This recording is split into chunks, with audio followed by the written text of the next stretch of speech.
got a family to girl, the SaaS engineer. Now, picture this. You're thinking of traveling to New Zealand, but you're confused on what you need or where to start from. Well, think no more, because I am here for you. Well, as much as that sounded like an advertisement, seriously, when you're thinking of traveling to New Zealand or to any other country for that matter, the first question you should ask yourself is, do I need a travel permit? Something like a visa? I believe this is something a lot of people already know to think of, but if you haven't thought about that, then you should find out if you require a visa or some kind of travel authority to enter that country, and in this case, New Zealand. So there are some countries that will require the travel authority known as the NZETA, meaning New Zealand Electronic Travel Authority, while some countries would require visa to enter New Zealand. The type of visa you would apply for will depend on your purpose of traveling to New Zealand, and the visa requirements varies per country and per individual. So giving you an example, you have person A and person B, both of them are from Chile, for instance. Now, their visa requirements will vary on person A and person B's situation, even with the fact that they are both from Chile. So, when you are thinking of visa, when you've decided on a visa you want to apply for, apply early. New Zealand visa application is seamless and is easy, but, and there is a big but, the processing time takes forever. The processing times are usually long, regardless of what visa you're applying for.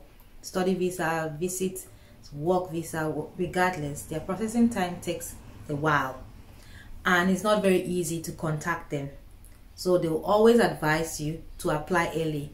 That way you can make whatever decisions you want to make or change your plans. And please do not book your flight until your visa application has been approved, to avoid stories that touch.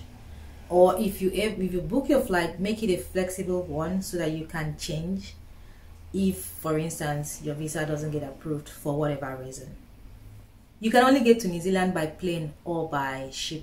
You cannot get here by road or by land because it's an island. When you've gotten your visa or travel authority, regardless of whatever you need, and you have booked your flight, you've boarded your flight, you're on your way to New Zealand, or you're coming to New Zealand via a ship, please lower your expectations. Yes, New Zealand is a smaller economy with a population of 5 million people. Now, to put that to perspective, that is 3% of Nigeria's population. And to put that to even more perspective, that is less than Akwa Ibom's population. So for you who is traveling from a larger country or have been to countries with much bigger and well-developed economy, please adjust your expectation. New Zealand is really beautiful, I give it that, but there are so many things that would surprise you, beginning at the airport. So lower your expectations. Thank you. Speaking of airports, find out if you will require a transit visa. A transit visa is a visa that allows you to stop over at a country where you would not normally be allowed to enter without a visa. And the transit visa duration varies per country of arrival. If you are traveling to New Zealand, chances are that you're going to travel through Australia, which many flights are doing these days thanks to COVID. So you may require an Australian transit visa. And many flights would not check you in without your transit visa, which means that you may end up being stranded. So find out where your flight is going through so that you determine if you would require a transit visa through Australia, and then apply for that transit visa early. All the information you want for the transit visa is available on Australian immigration website, but I'll say that the transit visa is free. So however, you have to apply earlier. I've made a video on Australian transit visa, so click the link at the top right corner of this video to watch it. Sorted out your flight, you sorted out your visa, you sorted out your transit visa if at all, and now you're on your way to New Zealand, arriving New Zealand. Before you disembark from the plane or the ship, you'll be given a passenger arrival card, which people simply call arrival card. You can also find this passenger arrival card placed at different places in the airport just before the passport control, or customs as we simply call it. Passenger arrival card is a form that every passenger must fill before they pass through passport control, or custom as they are simply called. Everyone arriving in New Zealand must fill that form. The arrival card is a legal document, so false declarations would incur penalties and hefty fines. You'll be asked to supply your personal details, your flight details, your occupation, your address in New Zealand.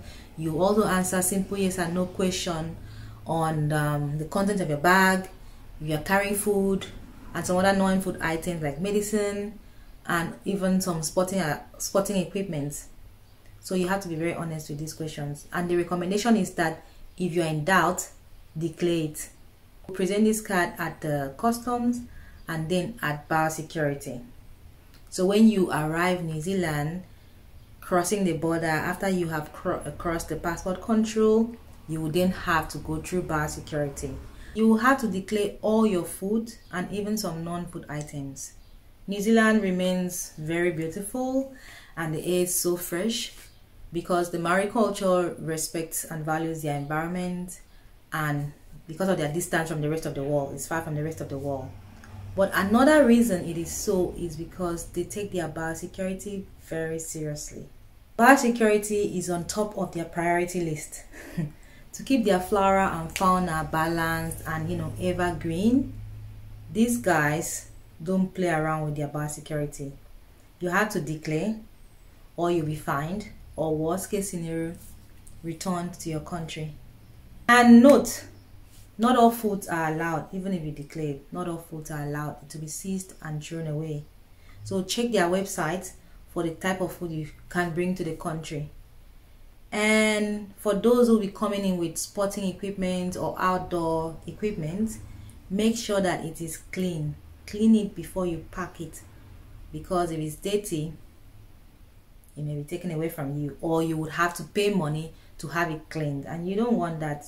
So clean all your outdoor and sporting equipment before you pack them. All this information is available on their website, so go there and read carefully. If you are confused, you can actually send them an email and ask questions. Get in touch with them, and I think they should be able to answer you and address your questions. Lastly is budget. Budget. Cost of living is really high in New Zealand. I've explored this in depth in my previous videos, so check it out. This is the playlist. But anyway, whether you're coming to New Zealand to study, to work, to visit family and friends, or you're coming as a tourist, or you're relocating to New Zealand, you must plan for your accommodation, your transportation, your everyday living. And while you're planning for all of those, keep in mind your meals, because you have to eat.